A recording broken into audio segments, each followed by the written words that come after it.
Hello, everyone. Thanks so much for being here. Thanks for our audience also online. We're streaming here. Sorry, they gave me some note cards to read at the very beginning here. So this is the Axios House Spotlight for the Republican National Convention. My name is Alex Thompson, national political correspondent for Axios. This is obviously Representative Jim Jordan, also chairman of the Judiciary Committee, one of the Biden administration's least favorite Republicans in Washington, I think it's safe to say.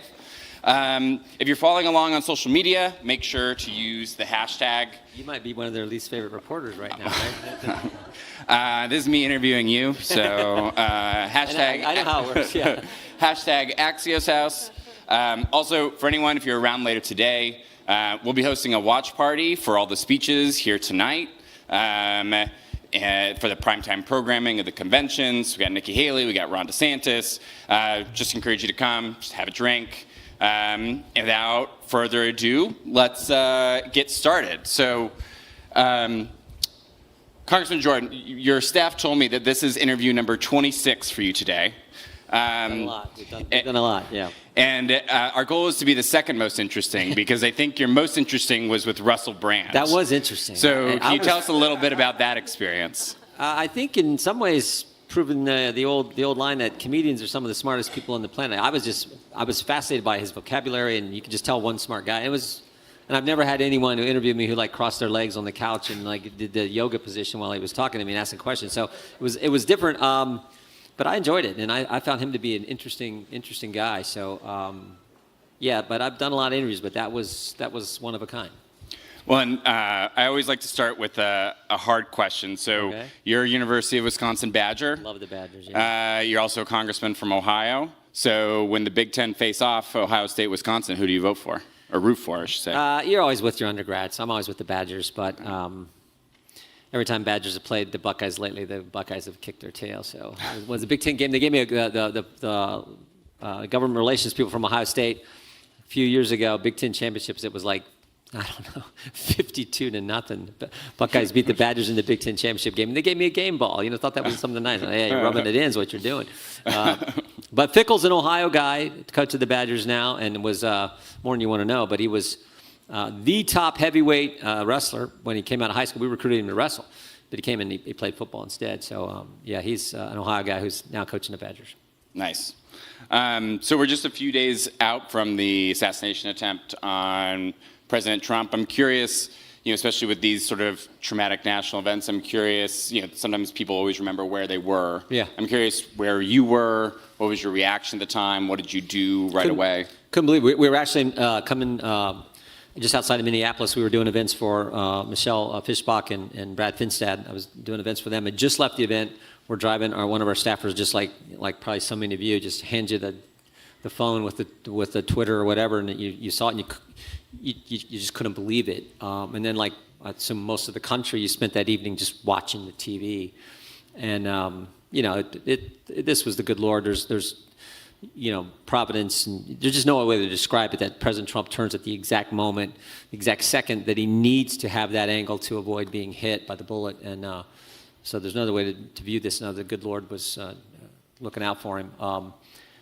Tragic day for the country, but I thought the reaction was so, just showed the character of President Trump, and I think, frankly, was a picture of the way our country is, the attitude and the spirit of the American people, just this amazing attitude that he had, and we've all seen it now multiple times, but I thought that was characteristic of what this country is about, the fighting spirit of the American people, and he showed it, and I think it demonstrated what a real leader he is. Truly leadership under fire, literally, leadership under fire. Just amazing reaction, and on a day where, and the other thing is the firefighter who lost his life, Mr. Compatore, the fact that he was, gave his life for his daughter and his wife, was protecting them. It just, sad day, but also a day that shows what this country, I think, is really about. Have you spoken to the president, former president, since then? I left a message, and I talked to Scavino, and I just decided. Normally I talk to him every week, but I decided I'm not going to keep trying. I left a message, of course, and I'm not going to try to get a hold of him. I left a message that day. I think I think Saturday night, late that night or Sunday. But then talked to Dan, and but he's getting a bazillion calls, and I think that's also I sort of wanted to respect and let his family talk to him. So anyway, I'm sure I'll talk to him later this week. The other big news for Ohio is that Ohio's own J.D. Vance has been nominated for vice president. I know everyone has asked you today who should DeWine appoint if they blah, blah, blah. But I'm curious, I'm not going to ask you that. I'm curious, if there's one person in Ohio you think he shouldn't appoint. Well, I'm not going to say that either. That's up to the governor. I mean, look, the focus right now is let's win. Let's focus on winning. Let's make sure. I think President Trump's going to be our next president. I think JD is going to be our next vice president. I think we're going to take back the Senate. President Trump wins if he's won our state by 8.5 in both 16 and 20. If he wins it by 9, 10, I think Bernie Moreno beats Sherrod Brown. I think if the president's running those kind of numbers, I think Dave McCormick's a great candidate. I've campaigned with him in Pennsylvania. Great guy, wrestling guy, super guy. I think he's a great candidate. We got good Senate candidates, and frankly, we got good House candidates. I think Hovde up here is a good candidate in the Badger State, Sheehy in Montana. So let's just focus on winning, and then once we win, then Governor DeWine will decide who the next senator is from our state. You talked about JD's working class background. Obviously, he's written about that and Hillbilly Elegy and in the movie. I'm curious if you've read the book or watched the movie, if anything stands out. Not watched the movie, read the book. The book is I hear the movie's good. Most of the time, the books are better than the movie. Boys in the Boat is a tremendous book. The movie's pretty good, right? But so I haven't seen the movie, but the book is once you start it, you couldn't put it down. I thought it was a fascinating read, and I think JD it's the American story. It's the kid from the humblest of families and background to now likely to be the next vice president of the greatest country in history. That's America, and it's a powerful story. And then I would also say that there's the old line that it never hurts to have smart people in charge. I think President Trump is just sharp as can be, and I think J.D. Vance is the same way. If you haven't seen his interview a week and a half ago on Meet the Press, when Kristen Welker was going, typical interview on a Sunday morning show if you're a Republican, frankly, but J.D. was phenomenal. So I think smart guy, good guy, right story, and great for our state. Well, you had a small part in this rise unwittingly because, and I'm curious, it's sort of this interesting sliding doors moment given where we are now, is in early 2021, you decided not to run for the Senate seat in Ohio, and you obviously had a good chance of getting President Trump's endorsement. You had a lot of money in the bank. I'm curious if you could, going back and why you made that decision. And well, no, you don't get to be chairman if you're running for Senate. And I had a chance to chair the Judiciary Committee when I thought we were going to go into the majority, which turned out to be true. A chance to do the investigative work that we're doing. So that's where I wanted to stay focused. And good decision because now we got a great senator and the guy who's I think going to be our next vice president. Got him. I heard you talking just this morning on Fox Business. You were talking about your hopes that if President Trump were to come in, that he would dismiss a lot of the heads of a lot of the agencies on the federal level. I understand that you obviously feel that a lot of these agencies have been politicized. The question I have for you, though, is, so let's say he goes in and he does fire and appoints people. What's to stop the next Democratic administration from coming in and doing the exact same thing and making it, if it's politicized now, why wouldn't that just make it more politicized? Well, hopefully we can scale back the size of government to some degree. I mean, we are Republicans and conservatives, so we should try to do that. But I do think you got to send a message, and you come in and you fire everyone you're allowed to fire. Someone said this. I think it makes some sense. Fire everyone you're allowed to fire. Maybe fire a few people you're not allowed to fire. Make them take you to court just to send a message that there is a new sheriff in town, and we want these agencies working for the people, not in any way targeting we the people, but representing and working for the American taxpayer. That's how it's supposed to work in our system. So I think you can do that, and it starts with the head of the secretaries themselves, but there's a layer of people too who come in or political appointments. Make sure you get rid of all of them that were there before, and put in people who think the way we do. You've mentioned FBI Director Wray. Are there 3 other people that you think are? I think every agency you can. You take that attitude, but certainly the one that we've been most focused on is the Justice Department, specifically the FBI. I always this is the FBI can't tell us who planted the pipe bombs on January 6th. The Biden administration can't tell us who leaked the Dobbs opinion. The Biden administration can't tell us who put cocaine at the White House. But somehow they're fine, and they're going to do this investigation, which okay. But there's I think a healthy skepticism that a number of Americans have about this FBI, and I tried to convey a little bit of that yesterday. We had a conference call. Ranking Member Nadler and myself, with some of our staff, had a conference call with the deputy director, and I tried to convey that Director Wray's coming next week.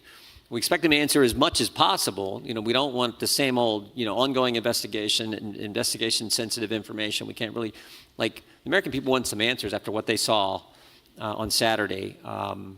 So hopefully we'll get some of that from Director Wray in our committee. I think it's the 24th, next Wednesday, I think. And what do you expect? Because my understanding is Secret Service will be with oversight. Yeah. Right. Director Cheadle Chairman Comer is asking Director Cheadle to come in front of the Oversight Committee. We had Director Wray scheduled for his annual trek to Capitol Hill, but obviously that's going to be now primarily focused on, I think, what happened on Saturday. And frankly, in some ways, what didn't happen. There's a finite number of buildings. This is out in the country. It's, I think, at like a fairgrounds. There's a finite number of buildings. And I'm no expert in security, but everyone who I talk to who is, and things I've heard and people said is, you got so many buildings, you need to have those secure and find out who, make sure no one can get on top of those buildings and be able to target the president or frankly anyone else. And one of those buildings, it's probably 3, 4, 5 buildings. One of them we had someone on, obviously, because that's the counter sniper unit who took the shot and took out the bad guy. So it's maybe only 1 or 2 buildings, and the fact that they weren't secured, that's sort of the fundamental question. Why? Why wasn't that done? And then you sort of move on from there. There's a report out this morning, I think in the Post, which says that there was 86 seconds between the time the local police official kind of engaged with the bad guy and then had to, I think, come back down the ladder because the bad guy, pointed the weapon at him and both hands, and he wasn't able to, I guess, get to his weapon. What happened in those 86 seconds?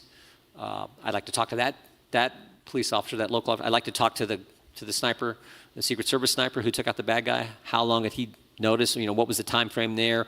What was being communicated? I think those are all just good questions that I think the American people have a right to get answers to, and so that's what we'll be trying to focus on. You maybe saw that Rep. Mills called for having a special select committee on this. I'm curious if you think it's a good idea. It may be. I haven't. The one thing is, I feel like this is something that you would like not to take the normal length of time these investigations typically take. And if you form a select kind of committee or commission or something to look into this, does that drag it out even longer? I don't know. I'm open to whatever gets us the truth and gets it to us in as timely a fashion as possible. And you think, at the moment, that's probably through the normal committee process? I tend to think that, but I'm open to whatever. I mean, sometimes you have to sort of balance that with this mindset that, so the same FBI that, a few years back spied on President Trump's campaign, the same FBI that raided his home is the FBI now investigating the person who tried to kill him. Okay, maybe that works out, but I think there's a lot of Americans who have a little concern about that and some healthy skepticism about whether that can work. So I think you sort of have to balance all that out and figure out, how do we get to the truth? How do we get it in a timely way?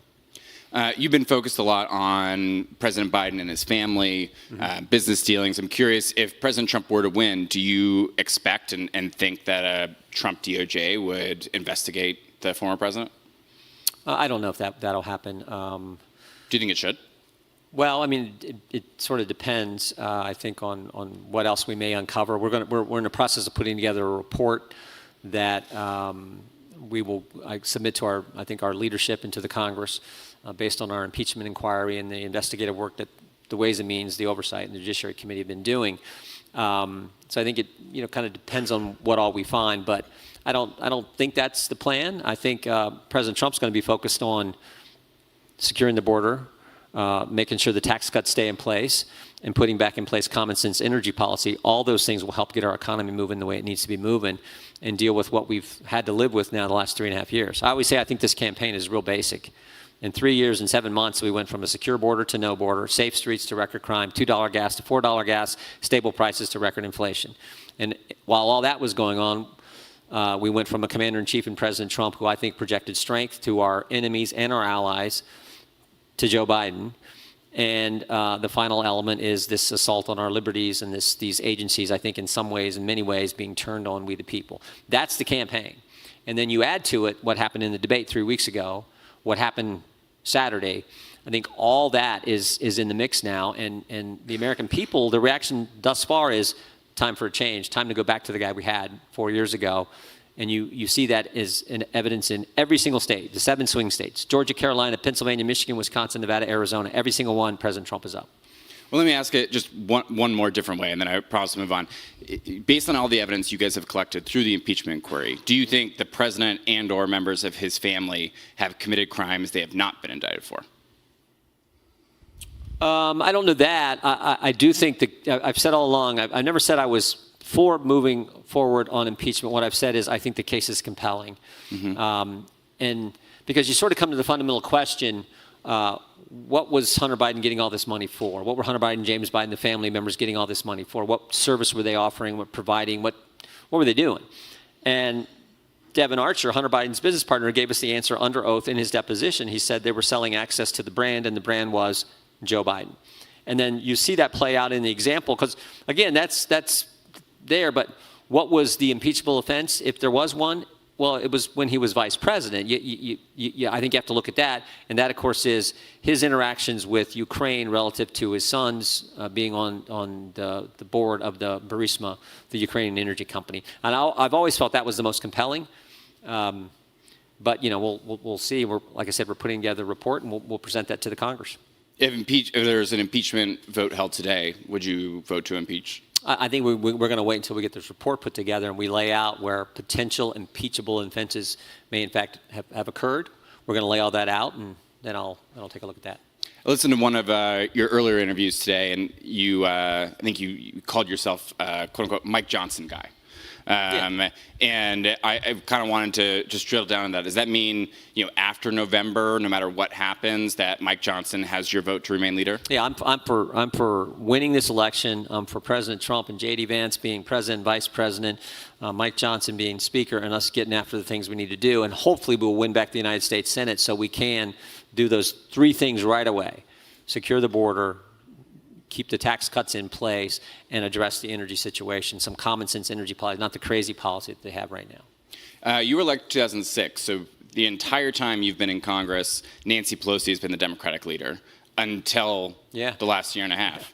I'm curious what you've noticed that's different about Hakeem Jeffries, what's the same, just like early impressions of how he is managing his caucus.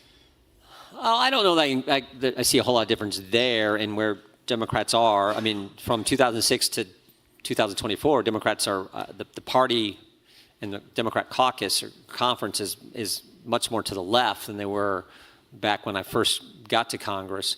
I know Hakeem a little better. We served on the committee together. I don't have really any relationship with Speaker Pelosi, but Hakeem, I'll see him and talk. Hakeem's a nice guy.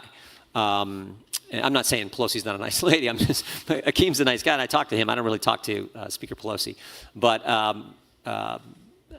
only real difference, I think, is the Democrat Party is more to the left. And the left now, I think, the left now controls the Democrat Party. And I think the policies of the left are dangerous. And I'm not afraid to say it. I say it all along because I believe it. But Hakeem's a good guy. Well, you talked about the left. I'm curious. You listened to the Teamsters president speak last night.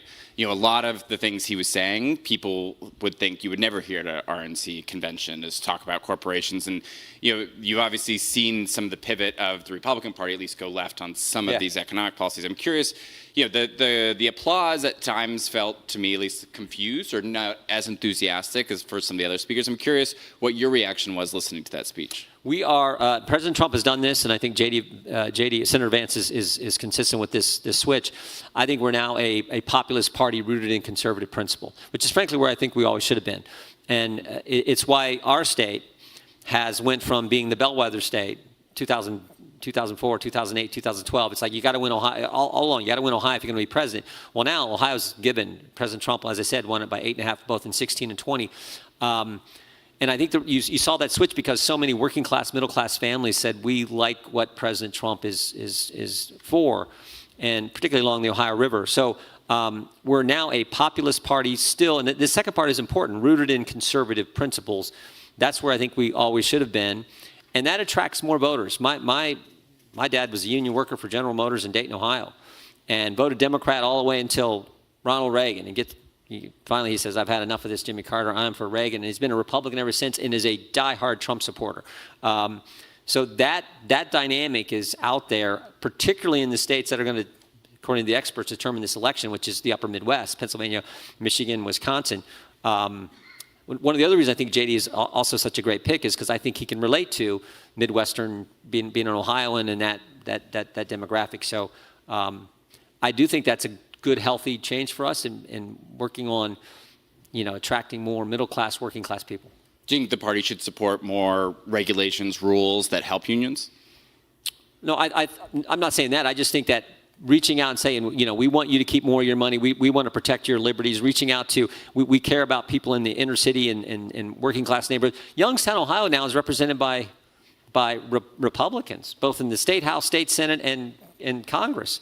It's amazing. I gave a speech, this is probably 3 years ago. I spoke just outside of Youngstown at a big Republican event, and it was a big Republican event, which never used to happen in Youngstown, Ohio.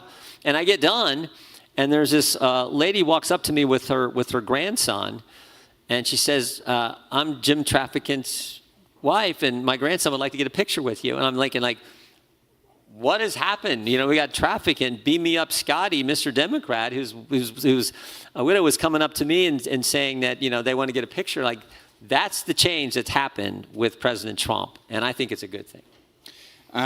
There's obviously a lot of Democratic Party concerns about Joe Biden remaining on the ticket, and there's obviously this debate over whether or not Joe Biden would be stronger or weaker. I'm curious, do you want to see Joe Biden stay on the top of the ballot? I mean, that's up to the Democrats. I've said all along that I think he's going to be the nominee. I said we have, like probably a lot of offices, we have this debate in the office. We have some who said, no, they're gonna move him out. And I've always said I think he's going to be there. And I thought that was going to be the case, frankly, until the debate. And I still kind of think he's going to be their nominee. But that's up to the Democrats. What I do know is, like 60 million Americans watch that debate. And so a huge portion of our citizens and our voting citizens got to see firsthand. And you can't unhear what you saw and heard. But what they do is, that's up to them. Do you think he's more electable than maybe some of the alternatives? Like if he were to bow out? I don't think it matters. I think this election's about President Trump.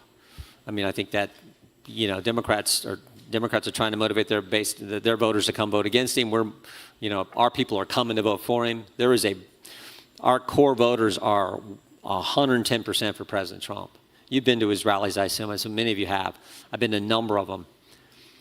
There's a reason tens of thousands of people come out, because there is this bond between President Trump and our voters that is so strong. I've never seen it in politics. And I equate it to, the really good coaches are the ones where the athletes know the coach has their best interests at heart.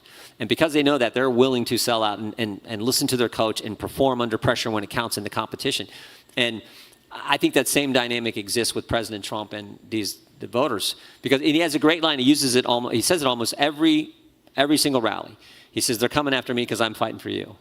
I told him we were in Iowa when it was 21 below zero. Some of you were probably out there during the caucuses this year. It was freezing. And he was doing an event, and thank goodness the event was inside, but he was doing this event, and at that event he said, they're coming after my freedom because I'm fighting for yours.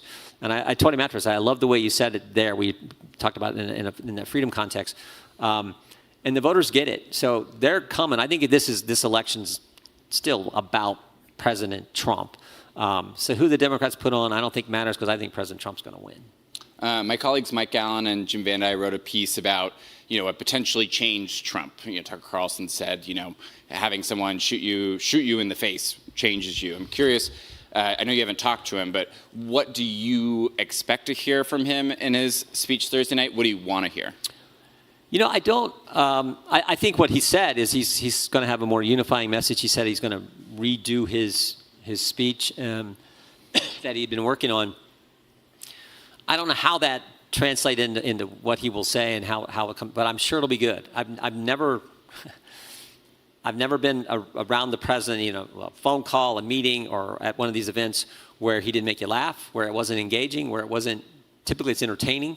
Again, you go to any rally, you can see it. But I've never had a conversation with him where I didn't laugh about something on the phone, and it's. So I think I don't know how it'll be, but I just got this gut feeling it's going to be really good, like all his others are. But I do think because he said it, and again, what he went through, you just think on a human level, you go through something like that, it's just, that's just huge.